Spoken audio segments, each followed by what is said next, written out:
Bonjour Maxime et bienvenue sur la Maïeutique. Cher Joris, heureux de vous retrouver, heureux de retrouver les auditeurs de la Maïeutique.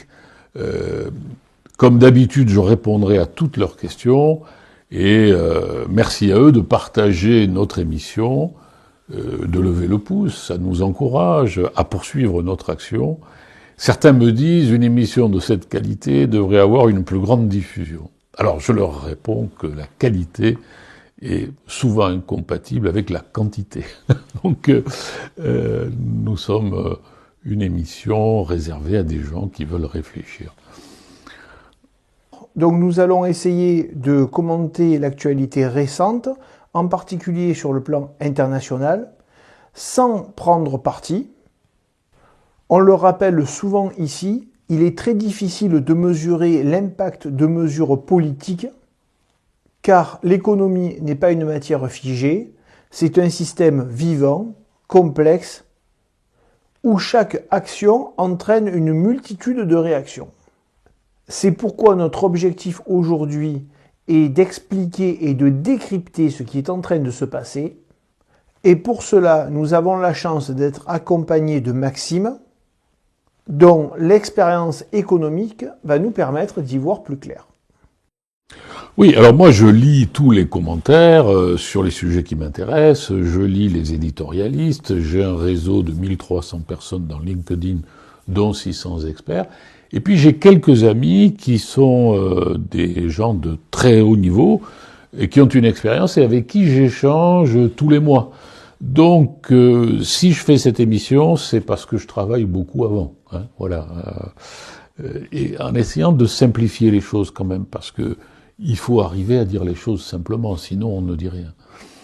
Alors, pour structurer l'émission, nous avons préparé une série de questions que vous pouvez retrouver dans la description sous la vidéo, associées à des timecodes, et cela vous permet de naviguer plus rapidement entre les questions.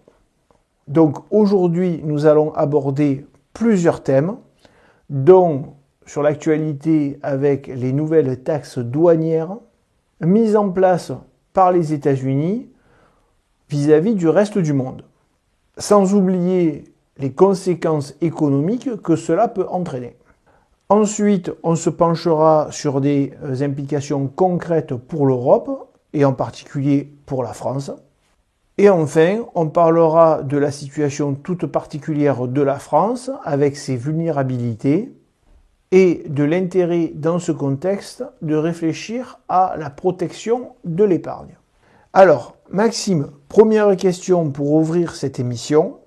Est-ce que vous pouvez nous donner un ordre de grandeur des droits de douane appliqués par les États-Unis avant et après que ce soit initié par Donald Trump?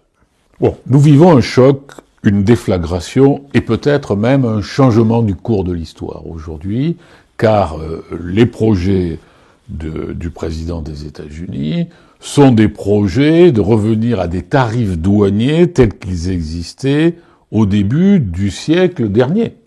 Donc c'est un choc de grande ampleur. Pour répondre à votre question sur l'Union européenne, avant les décisions de Trump, on avait des droits de douane de 1,2%. Aujourd'hui, nous sommes à 21,2%. Ce sont les fameux droits de douane réciproques. Alors je vais expliquer ce que c'est. C'est une invention de Trump, normative, abusive, je vais l'expliquer. Et ces 21,2% s'ajoutent aux 25% qui touchent l'acier, l'aluminium et les automobiles. Alors les 25% aluminium, acier, automobile touchent le monde entier, y compris les voisins des États-Unis, le Mexique et le Canada.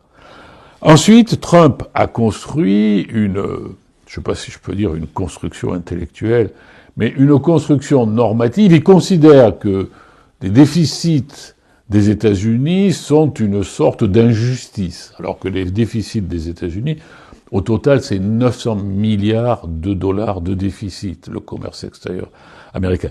Ce n'est que la contrepartie d'une surconsommation et d'une sous-épargne américaine américaines qui ne sont possibles, qui n'est possible que grâce au fait que les capitaux du monde entier sont polarisés sur le dollar et que les États-Unis trouvent toujours in fine un moyen de financement. Mais il fait semblant de considérer que c'est de notre faute.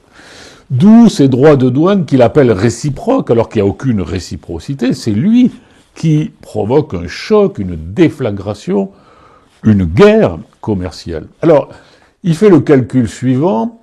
Il prend le déficit de son pays par rapport à notre pays. Il rapporte ce déficit aux importations de son pays, ça donne un coefficient, ce coefficient il le divise par 2 et ça donne une taxe. Ainsi, sur l'Union européenne, le déficit des États-Unis est de 235 milliards pour des importations de 605 milliards.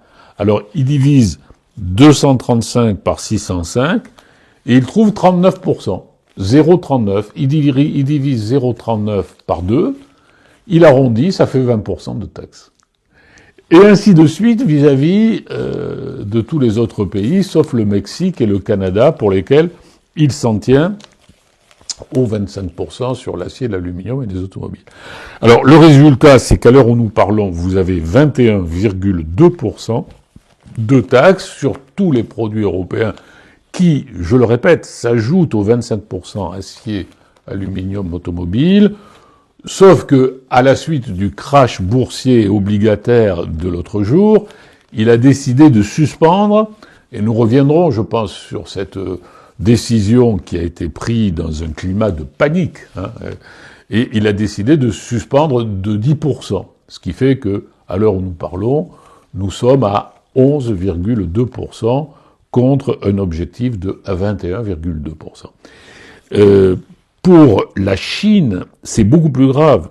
Les chiffres que j'ai sous les yeux, alors il y a eu plusieurs strates, une première de 10% qui existait avant l'arrivée de Trump, une seconde de 20% le 4 mars, et puis ensuite ces fameux droits dits réciproques, qui sont, je le répète, une construction purement normative et répressive de Trump. Et là, comme le déficit est colossal, le chiffre que j'ai 64%, mais en réalité, ce que je lis, c'est que comme la Chine a riposté et qu'il y a eu une contre-riposte, à l'heure où nous parlons, le prix des produits américains en Chine a doublé et le prix des produits chinois aux États-Unis a doublé. Donc, nous sommes à la veille d'un choc inflationniste de toute première importance. Le canard enchaîné de la semaine dernière l'illustrait. On voyait une boîte et il y a une flèche comme ça qui sortait de la boîte et ça s'appelait inflation. Donc, un chiffre pour illustrer mon propos. Les économistes américains estiment que ce choc inflationniste va représenter une taxe de 3 à 5 000 $ pour un ménage américain moyen, 3 à 5 000 $. Donc vous voyez, c'est un choc inflationniste et c'est un choc d'impôt, en réalité très important. La question c'est, va-t-il entraîner une récession de l'économie américaine? Est-ce que c'est clair pour vous, Joris, et est-ce que c'est clair pour nos auditeurs? Donc il a mis sur pause pour la moitié de la taxe, et il a mis sur pause en raison de la panique qui s'est produite l'autre jour sur les marchés boursiers et obligataires. Alors, juste pour essayer de comprendre comment est-ce qu'on en est arrivé là. Est-ce que les États-Unis ne sont pas en train de réaliser qu'acheter moins cher à l'étranger, cela revient à petit à faire baisser leur propre niveau de vie? Alors, plus précisément, ce que je veux dire, c'est que est-ce que l'on peut faire fonctionner une mondialisation durable avec de tels écarts de niveau de vie entre les pays? Avec des pays occidentaux ayant des normes très strictes sur le travail, l'accident du travail, l'hygiène, des prestations sociales, avec les retraites, les vacances, et de l'autre, des salaires bien inférieurs. On peut facilement trouver en Chine des ouvriers qui sont payés 5 $ de l'heure, alors qu'aux États-Unis, on dépasse largement les 50 $ de l'heure. Parce que quand j'étais étudiant, je me souviens que l'on nous disait que la mondialisation allait tirer tout le monde vers le haut. que les pays émergents, en s'industrialisant, allaient finir par revendiquer les mêmes droits sociaux qu'en France, et que petit à petit, on jouerait tous à armes égales, avec des salaires équivalents et des normes équivalentes. Mais cette convergence, depuis presque plus de 40 ans, on ne la voit toujours pas arriver. Alors là, vous ouvrez un autre sujet. Hein. Non, mais on peut le traiter rapidement en parlant du graphique en trompe d'éléphant. La mondialisation et le dernier prix Nobel avant Jean Tirole, issu français, c'était Maurice Allais, qui était un libéral pur sucre. Il disait non, on ne peut pas faire du libre-échange avec des pays ayant des normes sociales aussi différentes. Alors, le résultat de cette mondialisation, c'est un graphique qui ressemble à un éléphant, c'est-à-dire que la mondialisation s'est traduite par une croissance très importante des revenus des classes moyennes dans les pays en voie de développement et par des inégalités croissantes dans les pays développés.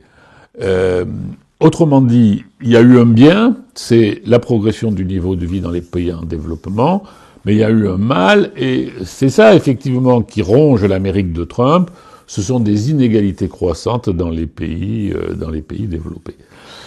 Mais dans le fond, pour comprendre Trump, il faut intégrer trois dimensions. D'abord, les États-Unis ne supportent plus de perdre le leadership mondial.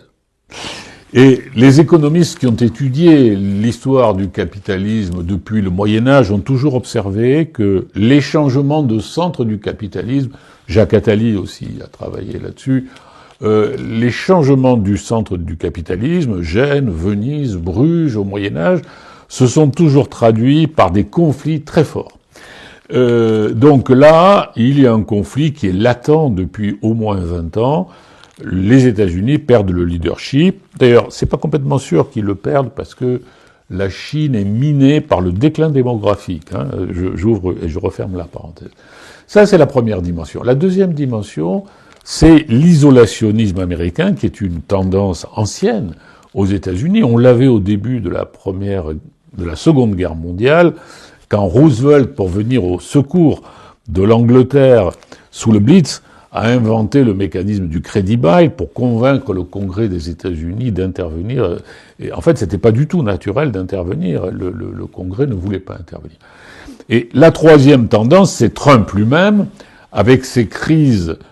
Donc le personnage qui hyperbolise par sa personnalité, ainsi que celle d'Elon Musk, la prise du pouvoir par l'oligarchie aux États-Unis, car j'ouvre et je referme la parenthèse, Musk est à la tête de 347 milliards de dollars, c'est une fortune sans précédent dans l'histoire, et il est à la tête désormais du gouvernement américain. Et il fait 50% de son business avec le gouvernement américain. Donc vous avez à la fois la tendance isolationniste, vous avez la perte du leadership américain dans le monde, vous avez, je dirais, la folie trumpienne, je mets folie entre guillemets, hein, et vous avez la prise du pouvoir par l'oligarchie. Donc si vous intégrez toutes ces données, vous comprenez ce qui se passe actuellement aux États-Unis, mais avec une très grande incertitude, parce que c'est ce que nous allons essayer de montrer à nos auditeurs, on ne sait pas de quel côté ça va tomber, et on ne sait pas très bien ce qui va se passer dans les mois qui viennent. Quelles sont les raisons officiellement avancées par l'administration américaine pour justifier ces droits de douane ? Est-ce que c'est uniquement économique ou y a-t-il des considérations stratégiques ou politiques derrière ces décisions ? Je l'ai dit, ils considèrent que leur déficit, qui est de 900 milliards de dollars à l'échelle mondiale, est une sorte d'injustice. D'où la notion de droit réciproque. Mais il n'y a pas de droit. Ils créent des taxes parce qu'ils considèrent que cette situation est le résultat d'une injustice. En réalité, cette situation est le résultat d'une surconsommation américaine, d'une sous-épargne qui n'est durable que par les privilèges du dollar. Or, ce privilège du dollar lui-même est remis en cause D'ailleurs, il y a eu l'autre jour, dans la panique, des ventes massives de bons du Trésor américain par la Banque centrale chinoise, et il est remis en cause par le projet de monnaie des BRICS. Projet qui pour le moment est une utopie, mais on voit très bien que l'Asie est en train de s'organiser pour être parfaitement autonome et développe des courants de libre-échange pour résister au protectionnisme américain avec un projet monétaire qui pourrait un jour, et ce jour est encore lointain, s'opposer au dollar et à l'euro. Donc c'est vraiment une remise en cause du leadership américain. Alors juste vite fait, pour revenir sur les raisons qui ont poussé les États-Unis à imposer de telles taxes douanières. J'ai le souvenir, encore il n'y a pas très longtemps, d'avoir entendu nos responsables politiques dire que certains pays, la Chine notamment, pratiquaient une forme de concurrence déloyale, avec une main-d'œuvre bien moins chère et ayant des normes de sécurité, de travail beaucoup moins strictes qu'en Occident. Et forcément, bon, dans l'agriculture ou pour nos industriels, ça rend la tâche beaucoup plus compliquée pour arriver à concurrencer des entreprises chinoises. Et forcément, ça rend la tâche très compliquée pour nos agriculteurs, nos industriels, en particulier dans le domaine des voitures électriques. Oui, ben, vous évoquez les normes sociales, les normes le travail des enfants, enfin les choses les plus choquantes. Mais vous avez encore un écart considérable lié tout simplement à la lutte contre le réchauffement climatique. C'est-à-dire que nous, les Européens, nous essayons de tendre vers l'accord de Paris. C'était l'accord de Paris, tout le monde l'a oublié. C'était de réduire les émissions de carbone de 55% en 2030 versus 1990. Nous, les Européens, et en particulier la France, nous sommes à moins 30, moins 35%. Nous ne sommes pas dans l'accord de Paris, mais nous tendons vers l'accord de Paris. Alors que les autres pays, pardonnez-moi d'être un peu trivial, mais ils s'en foutent complètement. Trump, dans son premier quinquennat, a complètement abandonné l'accord de Paris, et la Chine considère qu'elle doit tendre vers le zéro carbone en 2050, mais l'objectif intermédiaire de 2030, elle s'en fout. Et sans parler de l'Inde qui est aujourd'hui le premier producteur mondial et accroît ses gaz à effet de serre. Pourquoi je vous dis ça? Je vous dis ça parce que la grande barrière que l'Union européenne aurait dû mettre, et on l'avait prévu en 2020 quand on a fait le plan Next Generation, avec 800 milliards d'euros d'investissement prévus, en particulier au profit des pays les plus faibles comme l'Italie, et actuellement il n'y a que 300 milliards de tirés, c'était une taxe carbone aux frontières. Cette taxe carbone aux frontières, le projet, pour le moment, est abandonné. Donc c'est ça la grande limite qu'il faudrait mettre dans le commerce avec ces pays. Bon, ça sera peut-être en off, on verra, Maxime. Mais ce que j'ai trouvé assez drôle, c'est qu'en France, et même en Europe, les politiques se sont offusqués quand les États-Unis ont annoncé de nouvelles taxes. Mais chez nous, on a l'impression que nos hommes politiques ont remarqué à ce moment-là que les taxes ne sont pas la solution à tout. Alors qu'ils ne savent créer que des taxes. Oui, mais pour le moment, nous n'avons pas répliqué à l'agression de Trump, hein, ou pratiquement pas. C'est-à-dire que là, à l'heure où nous sommes, nous Européens, nous sommes taxés à 11,2, alors qu'avant le retour de Trump, on était à 1. Bon, 1,2. Bon. Mais on a 10% qui nous pendent au nez dans 90 jours. Un peu moins de 90 jours maintenant. 80 jours. Donc, on a une taxe de 20,2. Mais nous n'avons pas répliqué. Pour le moment. Pour le moment, les Européens recherchent leur posture. Hein. Question importante. Quel impact cela risque d'avoir sur la croissance mondiale ? Il va y avoir un impact négatif sur la croissance mondiale, c'est une banalité de le dire. La dernière prévision du FMI, Fonds monétaire international, qui date de 2 semaines, pour la croissance mondiale, c'est 2%. Alors que, antérieurement, la prévision était de 3%, et au cours des dernières années, la croissance mondiale oscillait entre 3 et 4%. Après avoir connu, d'ailleurs, une période où elle était plutôt entre 5 et 7%. Donc nous sommes sur une tendance déclinante. La question, c'est allons-nous vers une récession ? Parce que derrière la récession, il y a l'emploi, évidemment, mais il y a aussi la dette et la soutenabilité de la dette. Le risque de récession est actuellement chiffré par JP Morgan. Je prends cette prévision, mais elle est emblématique, à 0,6, c'est-à-dire un peu 60%, un peu plus d'une chance sur deux. Un peu plus d'une chance sur deux. Alors que avant les événements douaniers que nous évoquons, au début de Trump, le chiffrage était de 40%. On est passé de 0,4 à 0,6. Donc il y a bien un risque de récession mondiale, en tout cas de chute de la croissance.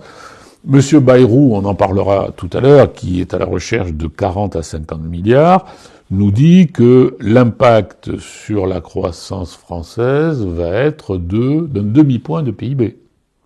Déjà. Donc il n'y a aucun doute, ça déprime, et ça déprime pourquoi ? Parce qu'il va y avoir cet impôt douanier, donc moins de consommation, plus d'inflation, et puis aussi une très grande inquiétude de tout le monde, à commencer des chefs d'entreprise qui ne savent plus très bien. Vous voyez, le président Macron leur dit n'allez pas investir aux États-Unis, mais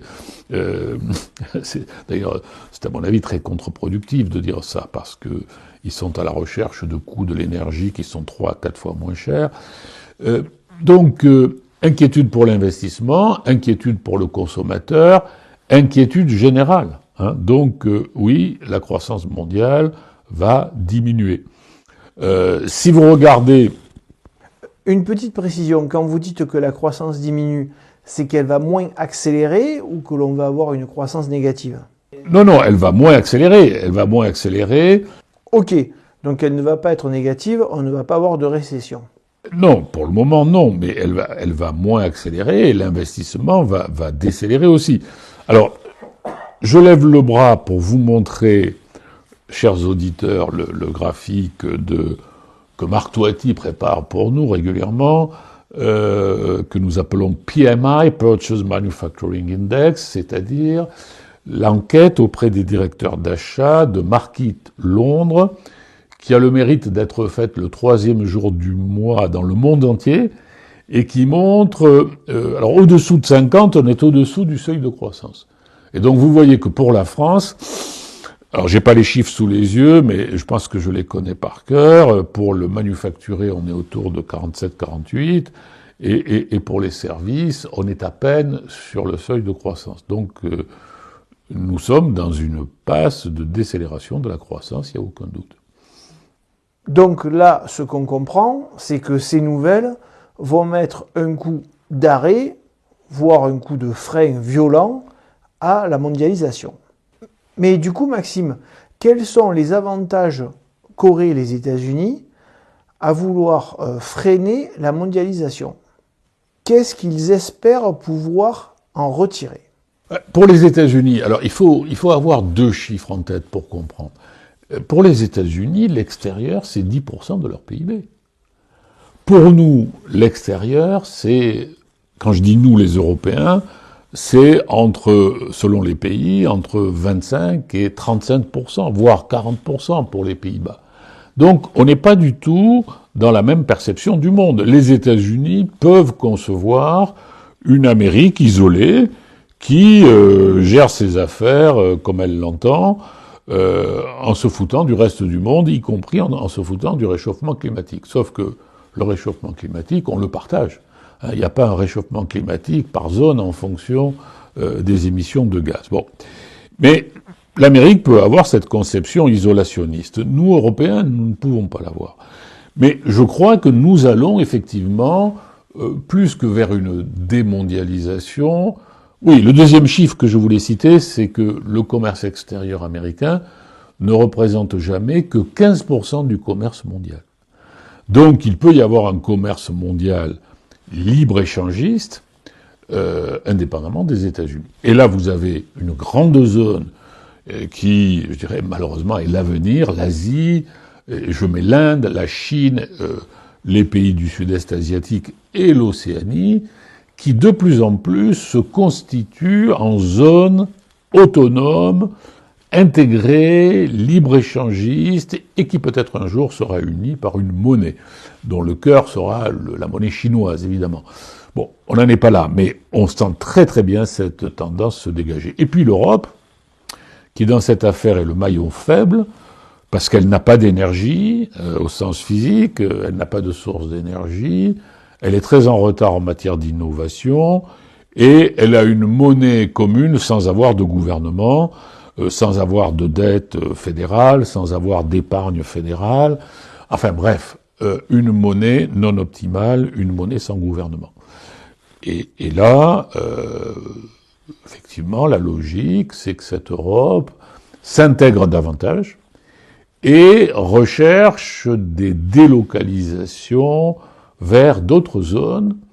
Et je pense en particulier à l'Inde, car les chiffres que j'ai cités tout à l'heure, des droits de douane, j'ai dit plus de 100% pour la Chine, 50% pour le sud-est asiatique, 21% en gros pour l'Europe, l'Inde, elle, est autour de 25 ou 27%. Donc on pourrait concevoir que des délocalisations qui ne pourront plus se faire vers la Chine ou vers le sud-est asiatique pourraient se faire vers l'Inde, par exemple. Mais ça, c'est de la prospective.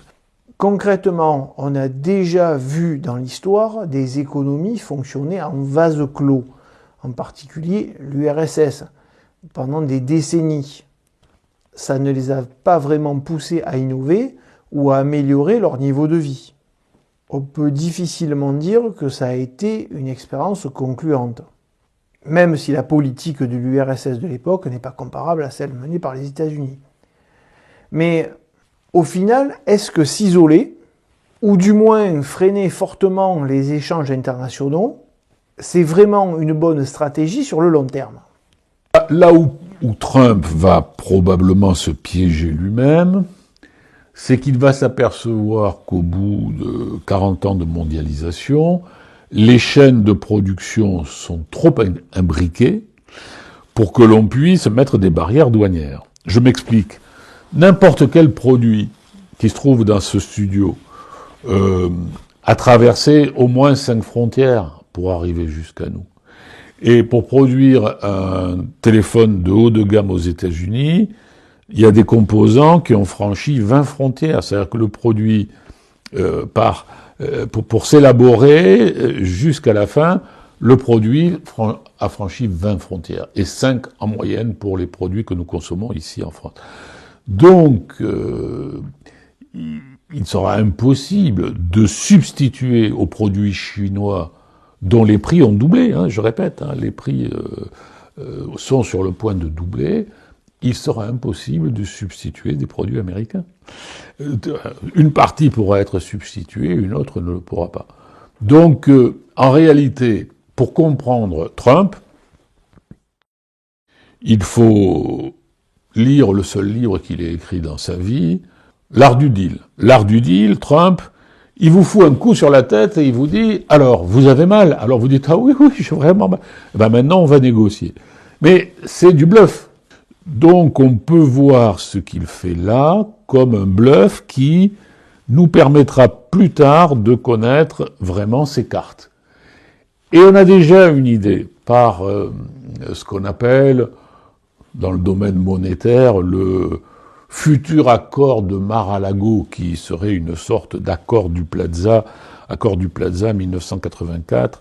Le but était d'arrêter l'appréciation du dollar. Trump voudrait déprécier le dollar tout en assurant le financement des États-Unis. Déprécier le dollar pour compenser les droits de douane, d'un côté, et de l'autre côté, obliger les pays auxquels il aura donné un coup sur la tête et qu'il amènera à négocier à souscrire des bons du Trésor américain à 50 ans ou à 100 ans pour assurer le financement des États-Unis. Ce plan est un plan qui est agité par le secrétaire d'État au Trésor et qui est commenté par la presse, mais pour le moment, il n'a pas dévoilé ses cartes. C'est une supposition. Bon, juste une remarque en passant. On avait vu, l'un comme l'autre, que la baisse des échanges internationaux, donc moins d'échanges et de transport de marchandises à l'échelle mondiale, pouvait en effet avoir un impact beaucoup plus fort sur la réduction des gaz à effet de serre que certaines mesures locales, comme le DPE en France ou l'utilisation de la voiture électrique. Je dis ça spécialement pour ceux qui s'inquiètent du réchauffement climatique. Et je sais que pour vous, Maxime, c'est un sujet qui vous tient à cœur. Mais franchement, c'est vrai qu'il y a un manque de cohérence avec des produits qui sont fabriqués en France, conditionnés en Asie ou en Afrique, et qui reviennent pour être vendus en France. Oui, bien sûr. Alors moi, je suis amoureux de mon petit village dans l'Aveyron, où nous essayons d'être résilients et d'assurer une certaine autonomie alimentaire et énergétique. Mais ce que vous dites là recoupe ce que dit Jean-Marc Jancovici depuis quelques semaines, c'est-à-dire que derrière les déclarations de Trump, son négationnisme climatique, etc., en réalité, les États-Unis ont tendance à réduire leurs émissions de gaz à effet de serre par des substitutions dans les sources d'énergie. Ils le font pas exprès, hein, mais de fait. Et effectivement, s'il devait y avoir une réduction très forte, et c'est ce qui va se produire à coup sûr, hein, du commerce transpacifique, voire transatlantique, ça contribuera à réduire les émissions de gaz à effet de serre. Et d'ailleurs, la logique de la lutte contre le réchauffement climatique, c'est la résilience. La résilience, c'est l'idée de zones plus autonomes, plus auto-centrées. Donc, à quelque chose, malheur est bon. Oui, c'est un peu ça. Oui, parce que pour le moment, on ne nous présente que les effets négatifs. Simplement, là, nous sommes face à des événements très violents. On reparlera du crash boursier obligataire, des risques pour l'épargne dans les semaines, les mois qui viennent.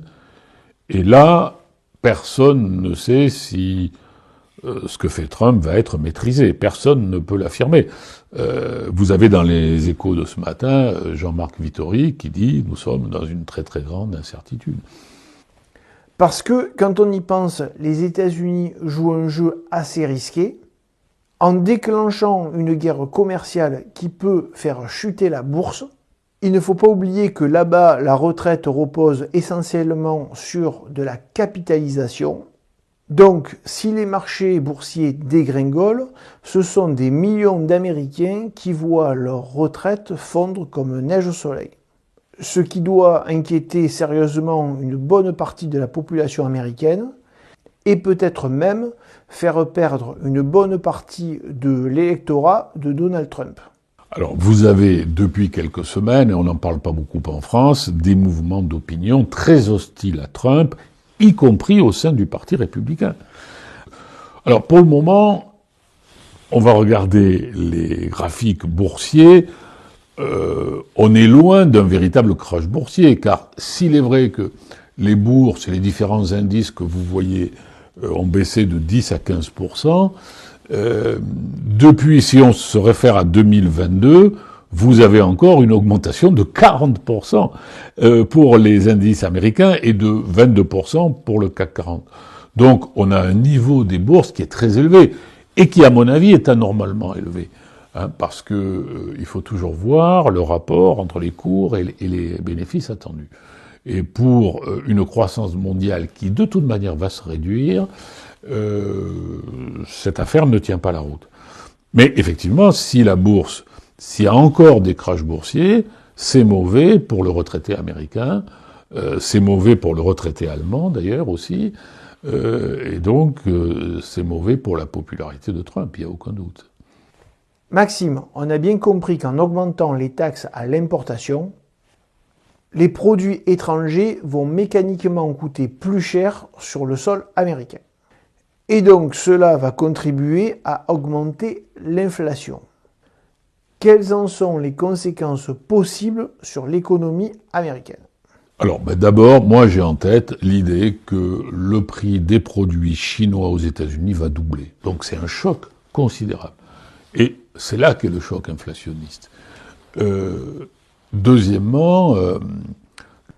Donc, juste pour bien comprendre sur un exemple concret, si on prend les iPhones avec les composants comme l'écran ou les batteries qui peuvent être fabriqués en Chine, même si le produit final est assemblé aux États-Unis, est-ce que les pièces intermédiaires sont donc touchées aussi par cette taxe? Alors, même si je rappelle que pour le moment, les États-Unis se sont abstenus pour mettre des taxes sur les produits électroniques dans certains secteurs. Hein. Ben oui, évidemment, ça sera impacté. Tout ce qui vient d'Asie sera impacté.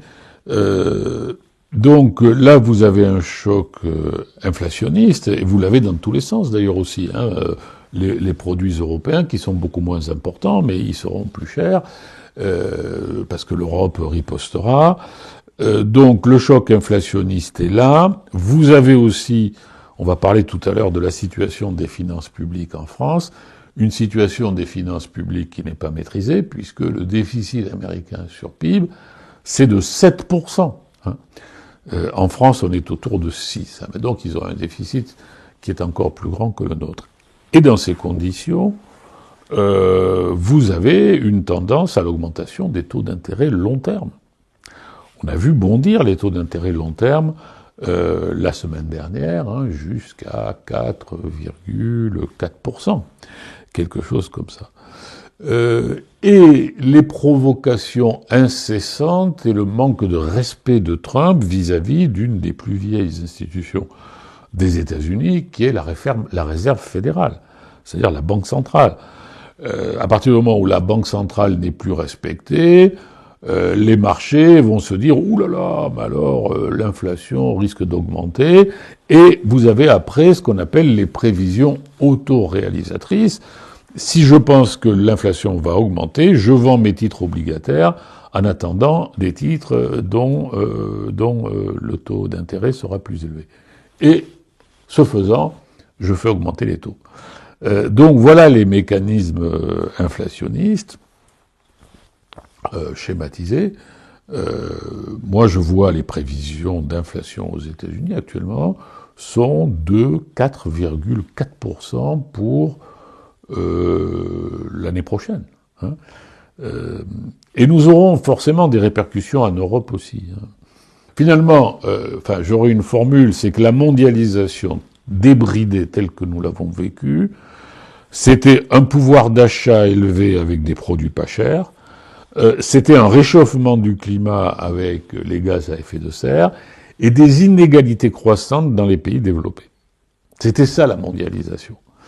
Et là, les trois variables sont remises en cause.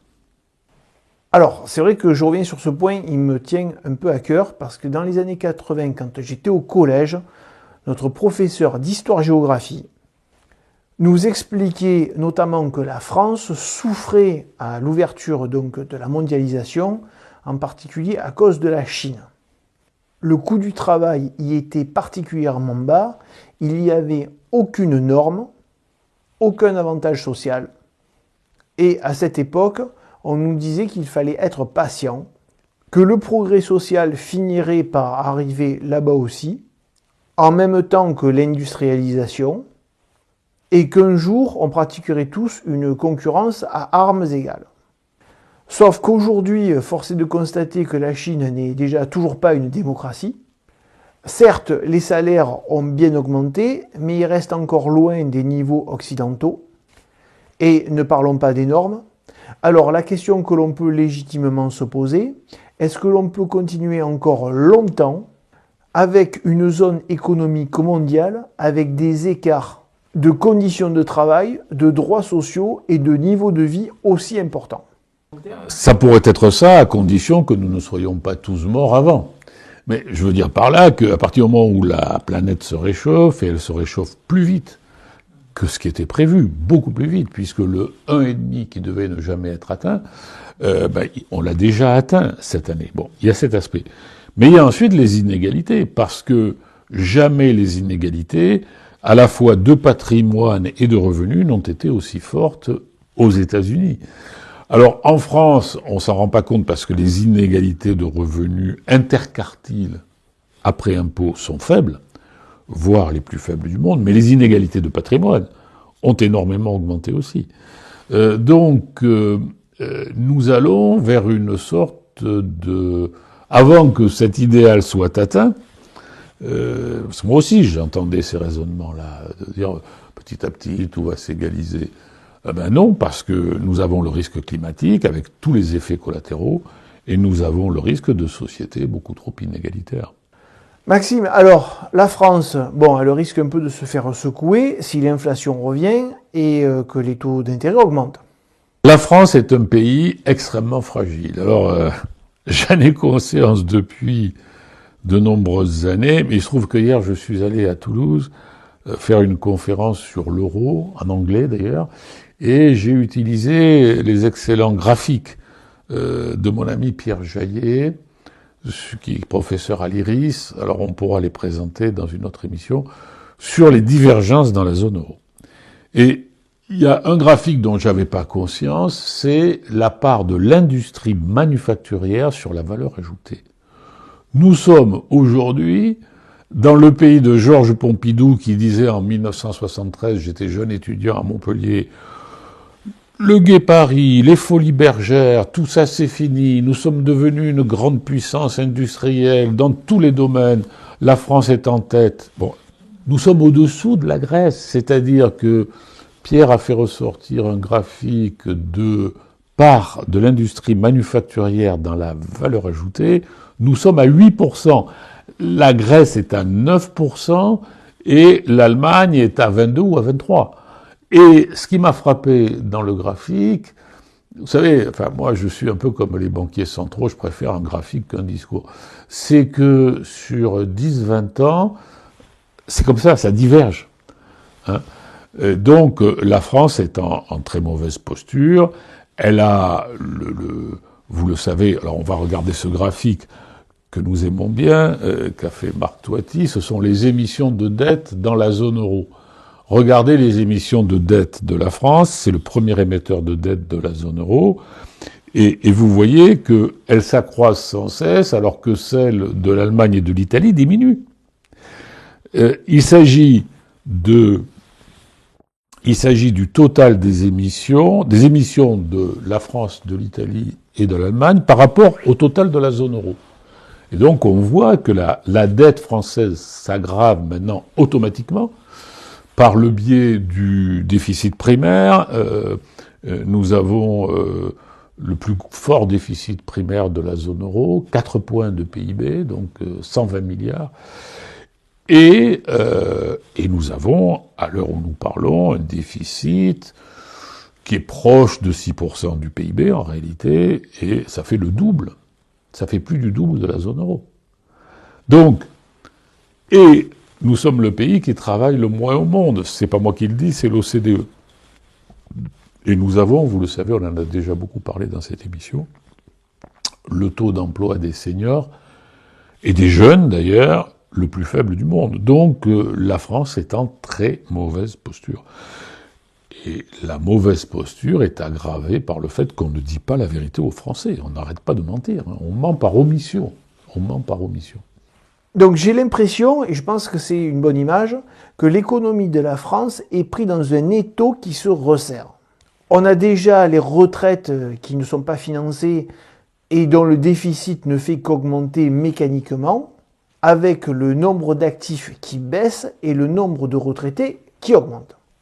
Et sur le plan de la dette, les charges sont de plus en plus importantes et on peut dire qu'elles s'alimentent elles-mêmes. Qui s'alimentent elles-mêmes, oui. On remarque aussi qu'on a de moins en moins d'industrie et si l'inflation repart, ça va accélérer le tout. Bref, où que l'on regarde, la situation semble quand même compliquée. Oui, non, mais moi je ne suis pas étonné parce que je suis ça depuis 40 ans. Voilà, depuis 40 ans je suis ça. Je le suivais au début de ma carrière à la direction des études de la Banque de France. Après, je l'ai suivi à titre personnel, privé. Aujourd'hui, je le suis de nouveau à titre professionnel, mais dans le cadre de mes activités d'enseignement. et de la société de séminaire que j'ai créée, Vigieco. Donc je ne suis pas étonné par cette situation et je ne sais pas comment ça se terminera. Ça peut se terminer comme le prévoit Charles Gave. Alors moi je suis pas sur la même longueur de Charles Gave parce que je suis un militant européen. Je suis un supporter de l'euro et je suis un militant non politisé d'une fédération européenne. Mais ça peut se traduire par une crise très violente de la zone euro à cause de la France. J'ai quand même l'impression que le gouvernement, et c'est valable pour les gouvernements précédents, laisse la situation s'installer comme si on ne pouvait rien faire de particulier, et que c'est aux Français en fait de s'adapter coûte que coûte. Les industries ferment ou se délocalisent parce que la main-d'œuvre est trop chère. Donc on a une économie plutôt basée sur des services, mais il n'y a pas vraiment de pilotage ou de vision claire. Et ça me fait penser un peu à ce que l'on observe dans les villes quand il y a de grands travaux. Pendant plusieurs mois, tout est chamboulé, et ce sont souvent les petits commerces qui sont autour des travaux qui trinquent. On l'a vu par exemple à Albi, pendant les travaux il y a quelques décennies du marché couvert, ou les travaux il y a moins longtemps pour faire le grand théâtre. Pratiquement tous les commerces qui étaient autour de ces zones de travaux ont fermé, et une fois les travaux terminés, ce sont de nouveaux commerces qui se sont implantés. C'est un peu la même logique, j'ai l'impression, à l'échelle nationale. On laisse faire et on ne protège pas vraiment les acteurs existants. On attend que ceux qui survivent s'adaptent au nouvel environnement ou que d'autres commerces émergent. Oui, oui, mais ça, ce que vous dites revient à dire que la France n'est pas vraiment gouvernée, c'est-à-dire qu'il n'y a pas une vue d'ensemble, il n'y a pas un plan d'ensemble, et on ajuste tout par la dérive budgétaire, quoi. Maxime, on a déjà vu par le passé, son premier mandat, Trump prendre certaines décisions radicales sur les taxes à l'importation, puis qu'il était déjà revenu en arrière assez rapidement. Et certains disaient à l'époque, oui, mais c'est normal, il change souvent d'avis, c'est un peu sa manière de négocier. Sauf que cette fois, avec l'épisode que l'on a eu, il me semble qu'il se passe quelque chose de plus grave, de plus structurant. On n'est plus dans le simple coup de pression ou de stratégie de communication. Est-ce que vous pouvez nous expliquer ce qui a changé et pourquoi la séquence que l'on vient de vivre n'est pas comparable aux précédentes? Oui, Trump a été pris de panique par les résultats de son action, car l'effondrement boursier relativement limité a été accompagné d'un effondrement obligataire, du début d'un effondrement obligataire. Et ça, c'est anormal. Et il est suffisamment introduit sur les marchés par l'oligarchie pour savoir que c'est anormal. Je m'explique. Quand vous avez un effondrement boursier, comme on a eu en 2008 d'ailleurs, avec ce qu'on a appelé à tort d'ailleurs la crise des subprimes, les subprimes n'étant que l'allumette qui a mis le feu à la forêt. Il y a ce qu'on appelle flight to security, c'est-à-dire que les capitaux qui se sentent en insécurité sur le marché boursier se réfugient vers ce qui est considéré comme la valeur sûre des valeurs sûres, les bons du Trésor. Et ça fait baisser les taux d'intérêt. C'est ce qui fait qu'en France, l'État, à l'époque, a prêté de l'argent aux banques pour les renflouer à partir d'emprunts que le fisc français a financé à des taux d'intérêt très bas. Et là, ça ne s'est pas produit. C'est-à-dire que là, il y a eu un double crash, à la fois boursier et obligataire. Parce que les pays asiatiques ont vendu des bons du Trésor américain. Ce qui veut bien dire qu'on est dans une guerre, là, parce que à partir du moment où la Chine vend des bons du Trésor américain, comme elle a des réserves immenses, elle peut anéantir complètement le Trésor américain. Donc, alors là, il s'est aperçu que qu'il était allé trop loin, qu'il ne maîtrisait plus, et il a annoncé cette pause. Mais cette pause correspond aussi à l'art du deal. Je te donne un coup sur la tête, je vois ce que ça te fait, après je t'invite à négocier.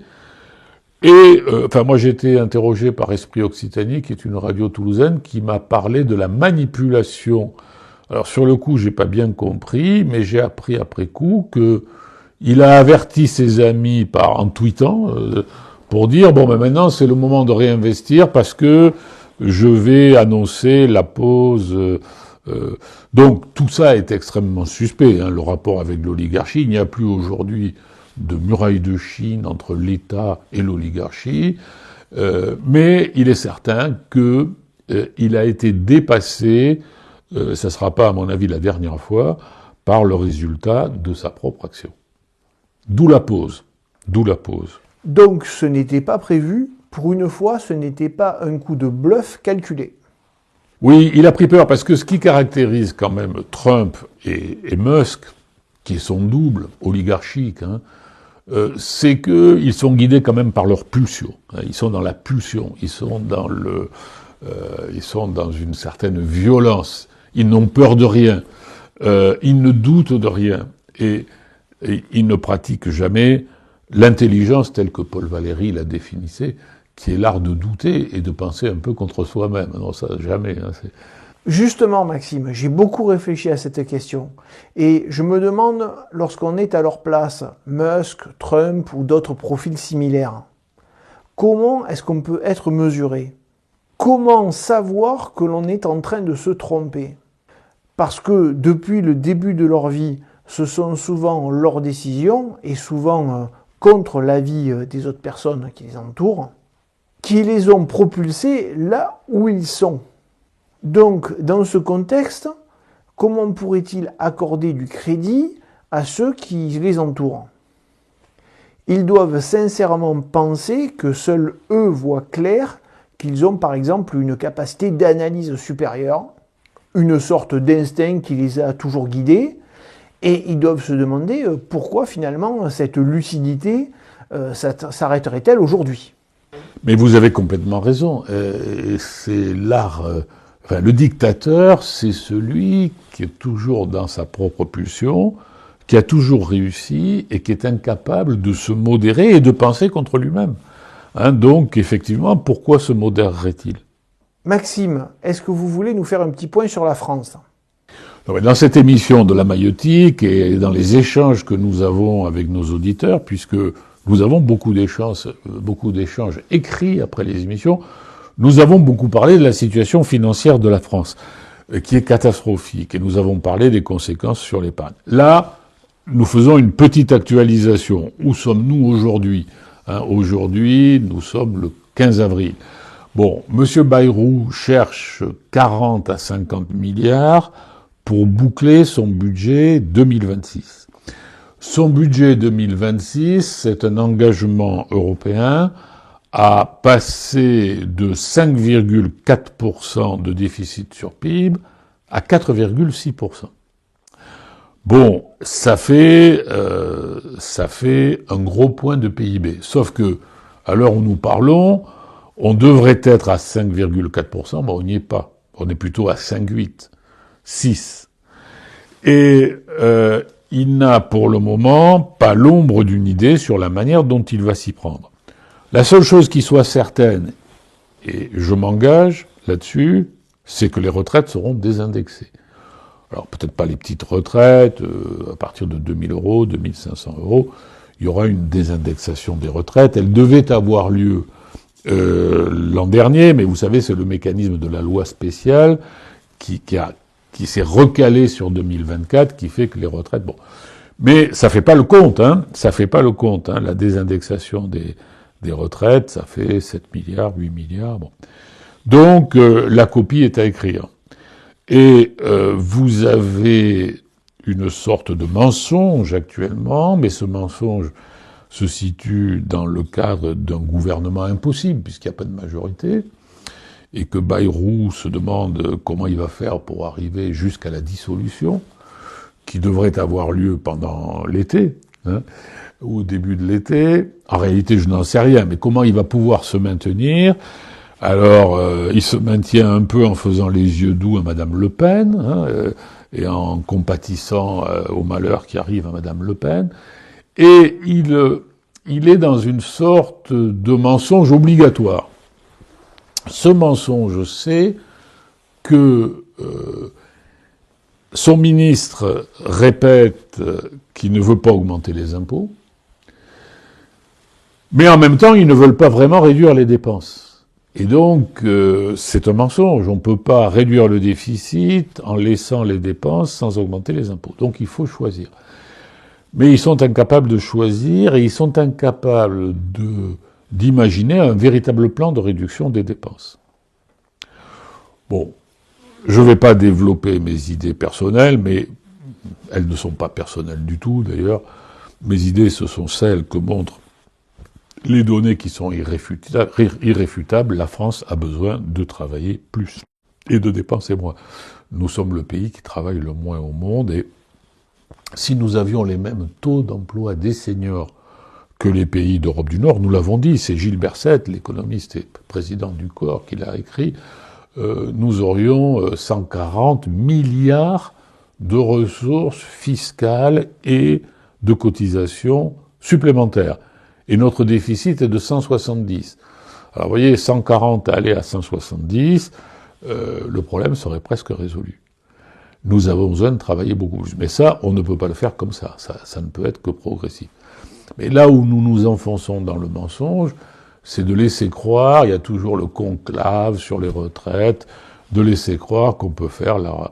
Alors, il le laisse plus croire maintenant, mais il a quand même engagé ce conclave où on laissait entendre que peut-être on pourrait revenir à la retraite à 62 ans, alors que ce qui nous attend, c'est la retraite à 67 ans. Bon, voilà quelques réflexions personnelles, mais pour le moment, l'équation est impossible. Mais il faut suivre heure par heure, parce que quand ça va tomber, ça va tomber. Et ça va tomber sur les retraités, ça va tomber sur les épargnants, et ça va tomber sur les revenus supérieurs, ce qui est normal d'ailleurs. Oui, parce que pour le moment, ils n'ont pas trop mis la main sur l'épargne. Bon, il y a eu quand même cette petite incitation à épargner dans la défense. On aurait pu penser qu'il y ait des contraintes qui soient mises en place et qui soient beaucoup plus fortes. Ils ont fait un petit plan pour flécher, enfin, ils ont fait un minima, quoi. Mais Bayrou cherche 40 à 50 milliards. En réalité, pour stabiliser l'endettement de la France, il faudrait trouver 120 milliards, c'est le déficit primaire, le plus important de la zone euro et de l'Union européenne d'ailleurs, plus 30 milliards d'écart entre le taux de croissance et le taux d'intérêt nominal. Pour stabiliser, il faudrait trouver 150 milliards. Et pour financer la transition et la défense, il faudrait trouver au moins 50 milliards de plus. Donc, le défi à relever, c'est un défi à 200 milliards. Je crois même que j'avais présenté ici un tableau qui montrait que c'était 220 milliards. Alors, naturellement, c'est pas 220 milliards à trouver dans l'année. C'est ces 220 milliards à trouver sur plusieurs années. Mais vous voyez, 40-50 milliards qui ne trouvent pas, c'est une toute petite partie de l'enjeu qui nous attend. Donc on va donner quelques conseils, comment protéger son épargne. Alors pour les épargnants qui veulent protéger leur épargne, prudence. Prudence maximale. Alors je m'explique. Bon, d'abord, la meilleure chose qu'on puisse faire, c'est investir chez soi. Chez soi, dans sa maison, dans ses équipements, pour sa propre sécurité, sa propre résilience. Bon. C'est tout bête, hein, mais c'est carpe diem, c'est se faire plaisir, c'est s'équiper. Là, on ne peut pas vous le prendre, c'est votre bien immobilier. Prenons schématiquement les différents actifs. L'immobilier, c'est un bon investissement, on ne peut pas vous le prendre. Mais prudence, car la reprise du marché est très timide et le nombre de transactions n'est pas au rendez-vous. C'est-à-dire qu'il y a une petite reprise des prix, les prix, disons, ont cessé de baisser, mais il manque toujours 25% des transactions. Donc, on ne sait pas comment ça va tourner. Et si les taux d'intérêt long terme, les taux d'intérêt court terme baisseront, la BCE va baisser ses taux, mais les taux d'intérêt long terme, eux, ont plutôt tendance à augmenter. Et s'ils augmentent, la petite reprise actuelle fera long feu. Donc, j'ai tendance à penser qu'il est trop tôt pour réacheter de l'immobilier. La bourse, prudence, car nous pouvons avoir encore de nouveaux crashs boursiers. dans le contexte que nous avons décrit au début de cette émission, où nous sommes menacés de récession. Alors qu'est-ce qui reste? Qu'est-ce qui reste? Il reste deux choses. Pour ceux qui sont prêts à immobiliser leur épargne à long terme, il y a l'or.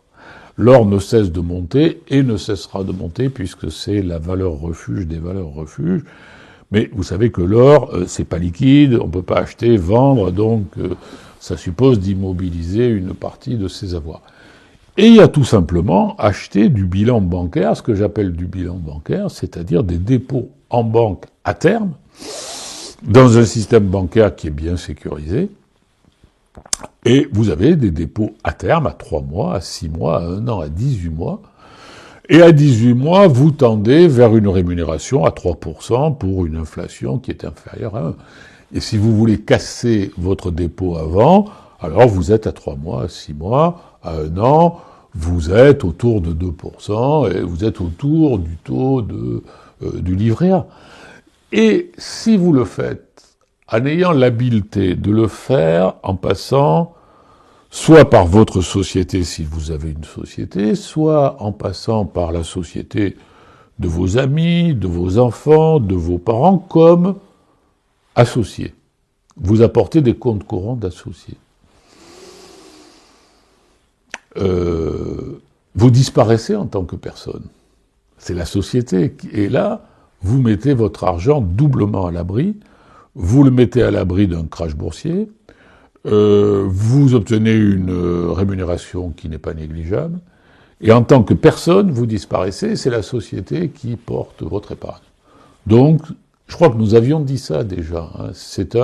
Alors, c'est un bon calcul, avec la prudence tout de même que l'argent que l'on apporte doit être placé en compte d'associé dans une société qui soit saine. Parce que si demain il y a un crash boursier, on ne peut pas savoir ce qui va se passer sur les sociétés. Alors, moi je parle de petites sociétés personnelles, de type SASU. Bon, il se trouve que moi, j'en ai créé une, pour une raison simple, c'est que mes interventions en milieu universitaire sont portées par cette petite société, et puis je propose des séminaires. C'est une société unipersonnelle. Mais vos enfants, vos parents, votre femme ont des sociétés pour porter leur commerce, et vous pouvez très bien, vous, être associé au capital, avec ne serait-ce qu'une petite part du capital, et à ce moment-là, apporter des comptes courants d'associés, c'est parfaitement légal. Vous pouvez apporter 50 000, 100 000, 200 000 euros et obtenir une rémunération par la banque de société. Donc, je ne dis pas investir dans des sociétés que vous ne connaissez pas. Je dis investir dans votre société ou dans des sociétés de parents, d'enfants, d'amis. Et il y a beaucoup de gens aujourd'hui qui sont auto-entrepreneurs et qui ont... c'est plutôt auto-entrepreneur, mais des SASU, c'est quand même assez courant. Oui, parce qu'auto-entrepreneur, il faut faire attention, le patrimoine professionnel et personnel ne sont pas dissociés. Oui, non mais là je parle de SASU. Hein. Quand vous parlez d'investir dans le bilan bancaire, est-ce qu'on doit obligatoirement passer par une société ou on peut y investir à titre personnel? Alors, c'est à voir, oui, bien sûr que oui, mais d'abord, vous apparaissez en tant que personne, et deuxièmement, la rémunération est peut-être un peu moins élevée, il faut voir. Hein. Oui.